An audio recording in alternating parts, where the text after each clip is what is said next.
Já provou queijo com maçã? É uma iguaria bastante apreciada. Vamos agora conhecer as maravilhosas maçãs da montanha. Situado no distrito de Viseu, em plena Beira Alta, o concelho de Armamar é atravessado a sul pelo Rio Douro. Um concelho que para nós armamarenses pertence muito mais e temos muito mais proximidade com o Douro, sentimos mais dourienses do que propriamente beirões, por aquilo que é a nossa proximidade não só com o Rio, por aquilo que é a nossa integração e de parte do território de Armamar na região de Marcada de Douro e no Douro Património Mundial. Esta proximidade com o Douro é bem visível entre as vinhas da região, de Marcada, e o vinho do Porto aqui produzido. Mas Armamar é também conhecida como a capital da maçã de montanha.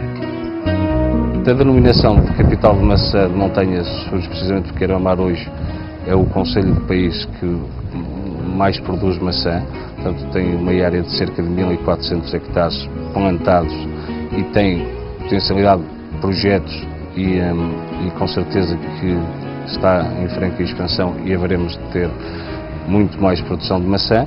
Portanto, e a denominação de montanha vem como um fator diferenciador do outro tipo de maçã que não é cultivada a essas altitudes. E porquê?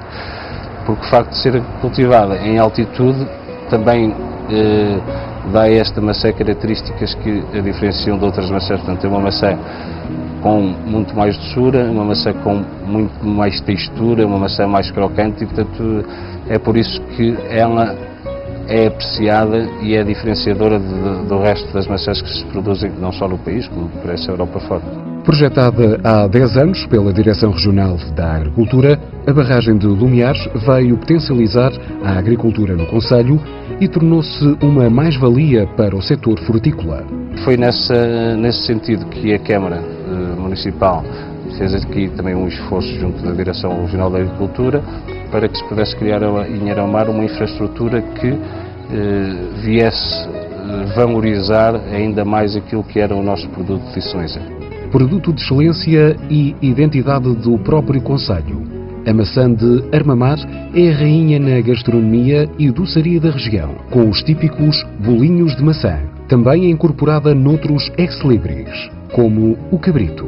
O cabrito de Armamar é conhecido em termos nacionais, portanto é mais radicado se calhar na zona norte, no Porto, onde é frequente em mercados tradicionais, como o Bolhão, ver o cabrito de Armamar e a própria marca valoriza o produto, mas aquilo que é o ex-libris é visitarem Armamar e comerem aquilo que é o nosso cabrito assado no forno, com o recheio, que é isso que o diferencia dos restantes cabritos que são feitos no país. A acompanhar esta iguaria não pode faltar o fumeiro e o queijo, tão característicos deste concelho. Aliado a uma gastronomia de excelência, o saber receber é uma qualidade ímpar da população de Armamar, com um turismo rural delicioso e uma oferta cultural diversificada. O concelho tem tudo para acolher os seus visitantes.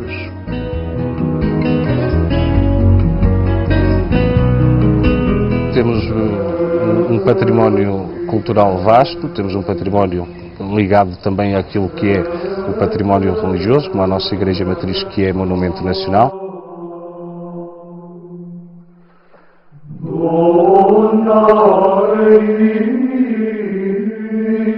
Depois temos aquilo que é um património cultural ligado às individualidades do concelho, onde se destacam Gomes Teixeira, que foi um célebre matemático deste país, o poeta Fausto José.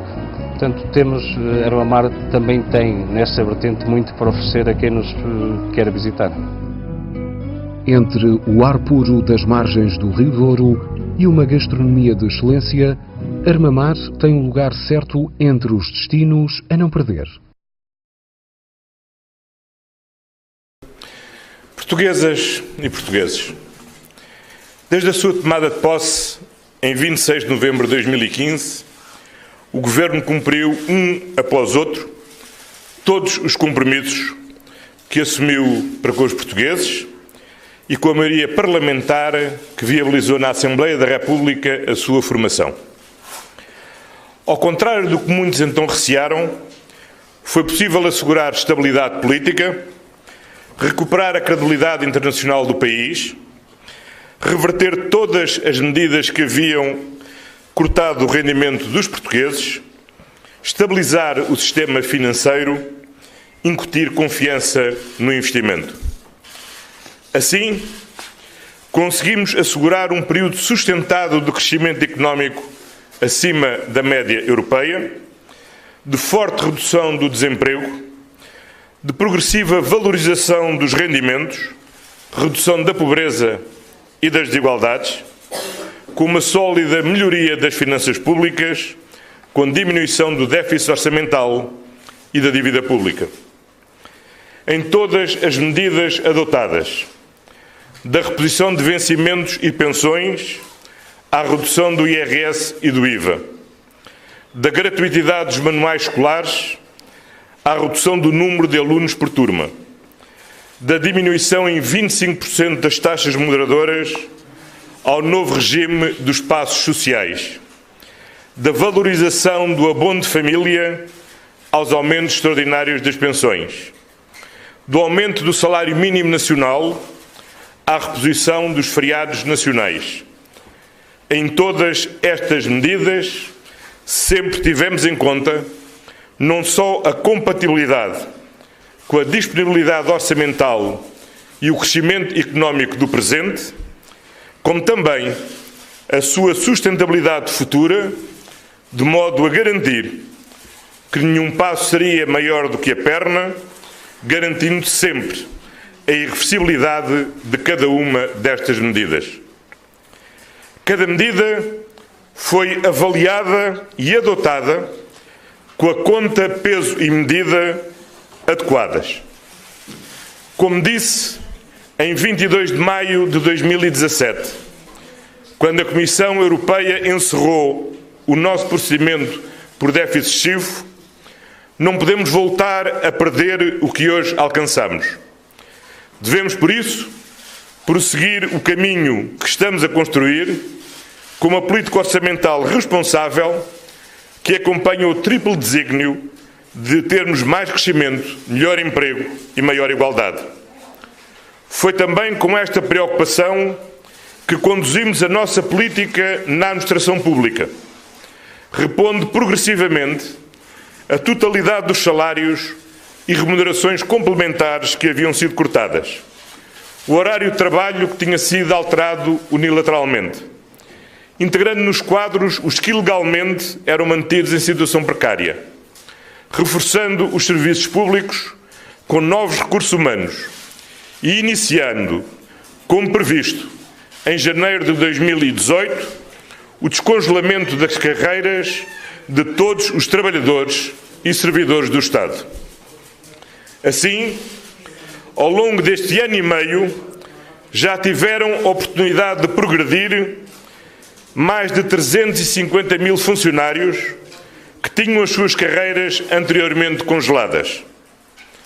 Nem no programa do Governo, nem no programa eleitoral de qualquer partido estava previsto que o descongelamento das carreiras fosse acompanhado da recuperação do tempo, entretanto, decorrido.